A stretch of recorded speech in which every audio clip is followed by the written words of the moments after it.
میاں چنو F I a team پر اوٹ برادری کے تشدد کے مناظر۔ خبر شامل کرتے ہیں ایف آئی اے ٹیم کو تشدد کا نشانہ بنایا گیا۔ اوٹ برادری کی جانب سے مبینہ طور پر ایف آئی اے ملازمین کو رسیوں کے ساتھ باندھ کر تشدد کیا گیا ہے۔ ایف آئی اے کے ڈپٹی ڈائریکٹر سمیت اہلکاروں کو ڈنڈے، لاتوں اور گھوسوں سے تشدد کا نشانہ بنایا گیا۔ لاقانونیت کی ایک اور مثال آپ اسکرین پر ملاحظہ کر رہے ہیں۔ ایف آئی اے کے اہلکار شدید زخمی ہو گئے، سرکاری گاڑیوں کو بھی توڑ پھوڑ دیا گیا۔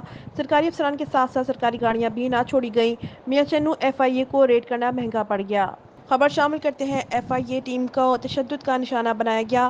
اوٹ برادری کی جانب سے مبینہ طور پر ایف آئی اے ملازمین کو رسیوں کے ساتھ باندھ کر تشدد کیا گیا ہے۔ ایف آئی اے کے ڈپٹی ڈائریکٹر سمیت اہلکاروں کو ڈنڈے، لاتوں اور گھوسوں سے تشدد کا نشانہ بنایا گیا۔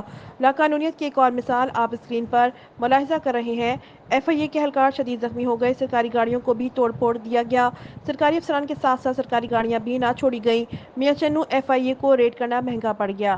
خبر شامل کرتے ہیں ایف آئی اے ٹیم کو تشدد کا نشانہ بنایا گیا۔ اوٹ برادری کی جانب سے مبینہ طور پر ایف آئی اے ملازمین کو رسیوں کے ساتھ باندھ کر تشدد کیا گیا ہے۔ ایف آئی اے کے ڈپٹی ڈائریکٹر سمیت اہلکاروں کو ڈنڈے، لاتوں اور گھوسوں سے تشدد کا نشانہ بنایا گیا۔ لاقانونیت کی ایک اور مثال آپ اسکرین پر ملاحظہ کر رہے ہیں۔ ایف آئی اے کے اہلکار شدید زخمی ہو گئے، سرکاری گاڑیوں کو بھی توڑ پھوڑ دیا گیا۔ سرکاری افسران کے ساتھ ساتھ سرکاری گاڑیاں بھی نہ چھوڑی گئیں۔ میاں چنو ایف آئی اے کو ریڈ کرنا مہنگا پڑ گیا۔